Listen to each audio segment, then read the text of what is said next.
হযরত উলামায়ে কেরাম দীর্ঘ সময় ওয়াজ নসিহত করবেন ইনশাআল্লাহ। এই লক্ষ্য করে কোরআনুল কারীম থেকে এক টুকরা আয়াত পড়েছি। আয়াত ও হাদিসে ইখলাসের মুহূর্তে সমন্বয় কিছু কথা আমাকে আপনাকে বলার মতো, শুনবার মতো ধৈর্য এবং তৌফিক দান করেন। সকলেই পড়ি আমিন। আল্লাহ পাক রব্বুল আলামিন বলেন, যালিকাল কিতাবু লা রাইবা ফি, যেই কোরআনের ভিতরে কোনো সন্দেহ নাই। সন্দেহ তো নাই নয়, সন্দেহের কোনো অবকাশই নেই। গোটা দুনিয়া প্যাকেট করে এত সুন্দর ভাবে আমাদেরকে কোরআন দিলেন, কমপ্লিটলি কোরআন এত সুন্দর করে কোরআন দিয়েছে, সাজিয়ে সাজিয়ে ছন্দের মতো এত সুন্দর করে দিয়েছে কোরআন। এই কোরআনকে যদি কেউ মিথ্যা মনে করে, সে কাফের মুশরিক হয়ে মৃত্যুবরণ করবে। কয়েকদিন আগে দেখলেন না, ফেসবুকের গোলাম শরীফ যারা, তারা তো খুব ভালো করে জানে। এই যে দেখলেন সূরা নাসরে নিয়ে কটূক্তি করেছে এক হাইওয়ান, কুল আউযু বিরাব্বিন নাস মালিকিন নাস।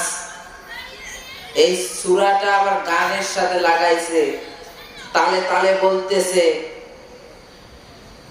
তে আমরা মুসলমান, আমাদের রক্তের দাম আছে। এই জমিনে আমরা মালিকানা সূত্রে বসবাস করি, কারো বাপ দাদার ভিটার উপর 14 গোষ্ঠীর উপর বসবাস করি না। আল্লাহর জমিনে আল্লাহর দ্বীনকে যদি জিন্দা করতে হয়, আল্লাহর জমিনে আল্লাহর কোরআনে আইন যদি বাস্তবায়ন করতে হয়, এজন্য যদি রক্ত দিতে হয়, বাংলার জমিনের মানুষ রক্ত দেবে। শহীদ হতে হলে শহীদ হবে। স্ত্রীদেরকে যদি বিধবা করতে হয়, স্ত্রীদেরকে বিধবা করবে। সন্তানদেরকে যদি এতিম করতে হয়, সন্তানদেরকে এতিম করবে। স্ত্রীদেরকে যদি বিধবা করতে হয়, স্ত্রীদেরকে বিধবা করবে। ইনশাআল্লাহ আল্লাহর জমিনে আল্লাহর কোরআনকে জিন্দা করতে এক মুহূর্তে হক্কানি উলামায়ে কেরাম ঘটবে না, ইনশাআল্লাহ ঘটবে না। সূরা নাসরে নিয়ে যে কটূক্তি করেছে, যে বলে এই সূরা নাসের ভিতরে এত নাচ কেন? আমরা মুসলমান, আমাদের রক্তের দাম আছে।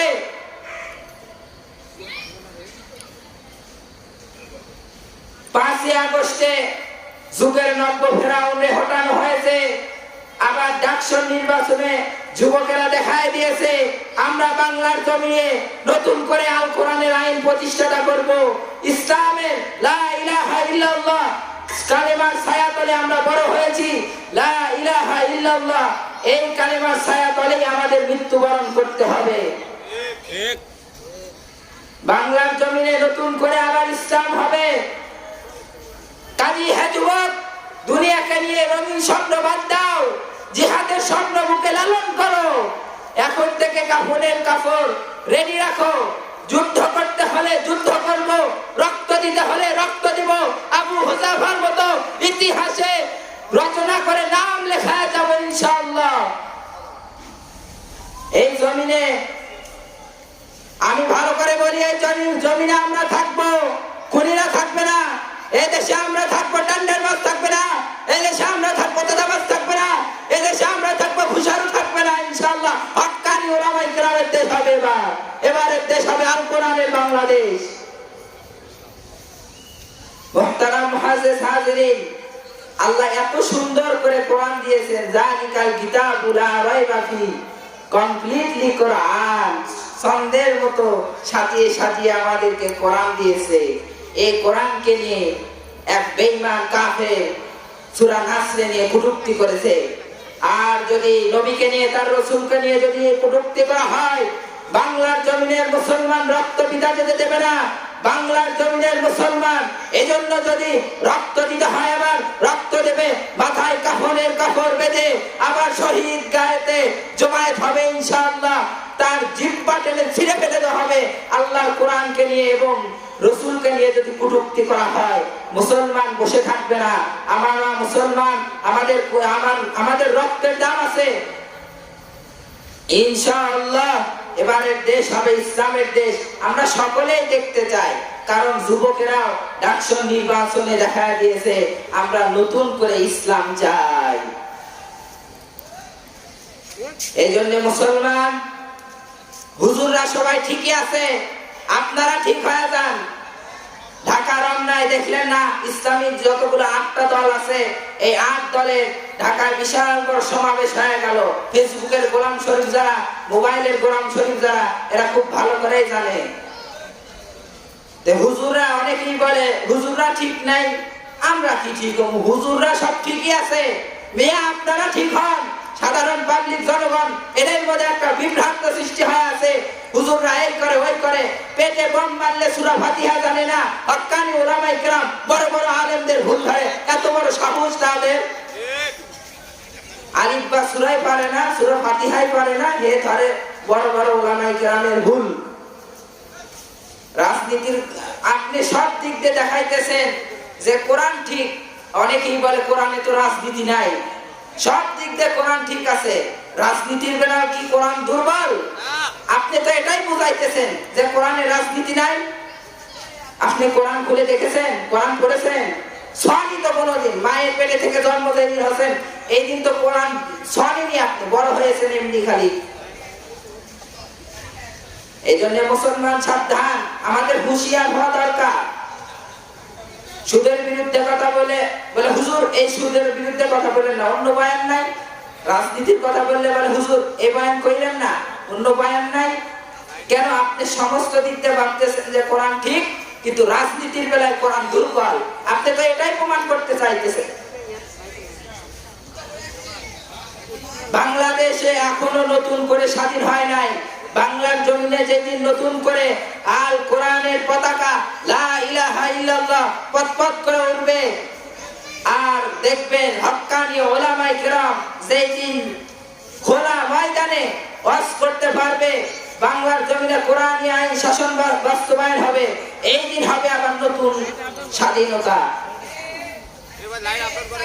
এই জন্য মুসলমান আমরা কোরআন পড়বো, জালিকাল কিতাবুল লা রাইবা ফিহি। এই দেখেন এই নাস্তিকদের, এই বেঈমান কাফের যে সূরা নাসরে নিয়ে কটূক্তি করছে, যে এই সূরা নাসে, এই সূরার ভিতরে এত নাস কেন? এদের তো সামনে পাইলে হক্কানি উলামায়ে কেরাম জিহ্বা টেনে ছিঁড়ে ফেলতো, পিঠের চামড়া তুলে টুকটুকি বাজাইতো হক্কানি উলামায়ে কেরাম। কত বড় সাহস যে সূরা ফাতিহাকে নিয়ে কটূক্তি করে। এটা তো আলেম ওলামারা বরদাস্ত করবেন না। আপনারা সাধারণ জনগণ আপনারাও বরদাস্ত করবেন না, কারণ আমরা সবাই মুসলমান। মুসলিম কোনদিন নাস্তিক যদি কটূক্তি করে আল কোরআনকে নিয়ে, কোনদিন এটা বরদাস্ত করে নিতে পারে না। এই জন্য মুসলমান আমাদের আর ঘরে বসে থাকলে হবে না, কাফন নিয়ে তৈয়ার থাকতে হবে। জিহাদের যদি প্রয়োজন হয় আবার নতুন করে আমরা জিহাদ করতে যাব ইনশাআল্লাহ। নাসরুম মিনাল্লাহি ওয়া ফাতহুন কারীম ওয়া বাশশিরিস সাবিরিন। আমি দেখতেছি ওই দিন আসতেছে, ইসলাম বাংলার জমিনে আবার নতুন করে প্রতিষ্ঠিত হবে ইনশাআল্লাহ। মুহতারাম মুআজ্জিজ হাজিরিন, অনেকেই বলে হুজুর এত চিল্লান কেন? আবার অনেকেই বলে হুজুর সুর দিয়ে বয়ান করতে পারেন না। আবার অনেকেই বলে হুজুর কাঁপায়া দিবেন মাঠ, এটা কি কাঁপানোর মাঠ নাকি? আবার অনেকেই বলে হুজুর কান্নার ওয়াজ করবেন, মন দিল যেন সবার ভেঙে যায়। হেদায়েতের চাবি হুজুররা না, হেদায়েতের চাবি কোনো মানুষ না। এটা কি মোটরসাইকেলে নিউটেল বাতি পাচ্ছেন যে একটা পাক দেবে আর মোট মানুষ হেদায়েত পেয়ে যাবে? অত সহজ না হেদায়েত পাওয়া। নবীর কাছে 13 বছর আবু জেহেল বসে থাকা হেদায়েত পায় নাই। আর আপনি মুসলমান কি হয়ে আসছি যে বয়ান শুনলাম আর হেদায়েত পেয়ে গেলাম? নবীর সোহবতে যে থাকছে 13 বছর মধুমাখা বয়ান শুনছে, এই তো আপনার কালেমা নসিব হয় নাই, তার কপালে হেদায়েত জোটে নাই। আমরা কপাল পোড়া জাত, কপাল পোড়া মুসলমান। এখানে যদি স্বয়ং রাসূল আইসা বয়ান করে এরপরেও হেদায়েত পাবে না মানুষ, কারণ মানুষের ভিতর কোনো নিয়ত নাই, ইখলাস নাই। একদল হুজুরের বিরোধিতা করে, হক্কানি উলামায়ে কেরামের পেছনে সব সময় লেগে আছে। মসজিদে যখন ঢোকে মানুষ সবাই পাক পবিত্র হয় ওযু সহকারে মসজিদে ঢোকে, কিন্তু দেখবে ওয়াজের ময়দানে ওয়াজ শুনতে যখন মানুষ আসে কয়জন ওযু করে এখানে এসে বসে? অনেক এসে বুট খায়, বাদাম খায়, কেরে পান খায়, পান চাবায়। এটা কি ওই ময়দান নাকি? এটা জাহান্নামের জান্নাতের বাগান, বেহেশতের বাগান, যেখানে স্বয়ং রাসূল বলে এই ময়দানে এসে বসলি জিন্দেগীর যতগুলো গুনাহ আছে সব গুনাহ মাফ হয়ে যাবে। সুবহানাল্লাহ। আবার রাসূল বলেন সাল্লাল্লাহু আলাইহি ওয়াসাল্লাম বলে বান্দা তুমি তিনটা পুরস্কার পেয়ে যাবে। প্রথম পুরস্কার হলো 10টা নেক আমল যোগ হয়ে যাবে। দ্বিতীয় পুরস্কার 10টা গুনাহ মাফ হয়ে যাবে।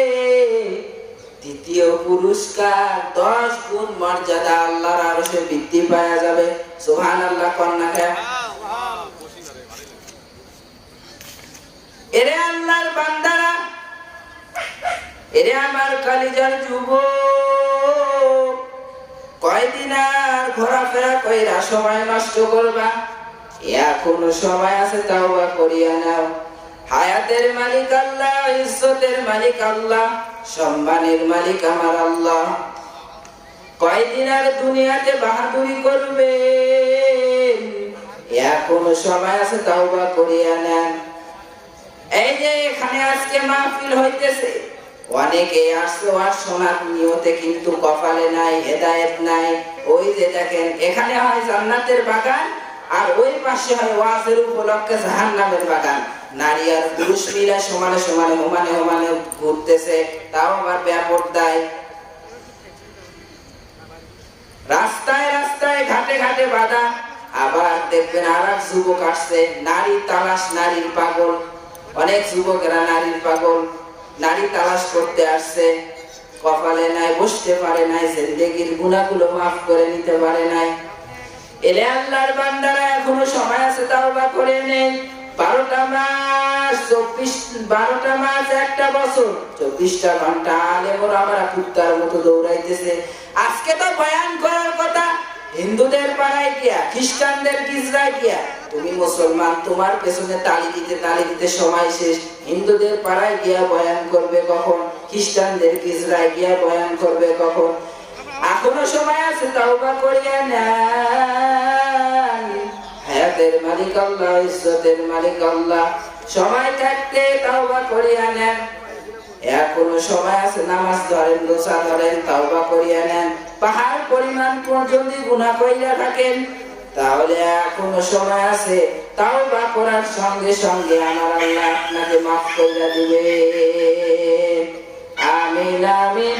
আলহামদুলিল্লাহি রাব্বিল আলামিন। ওয়া মা আলাইনা ইল্লাল বালাগ। আসসালামু আলাইকুম ওয়া রাহমাতুল্লাহ।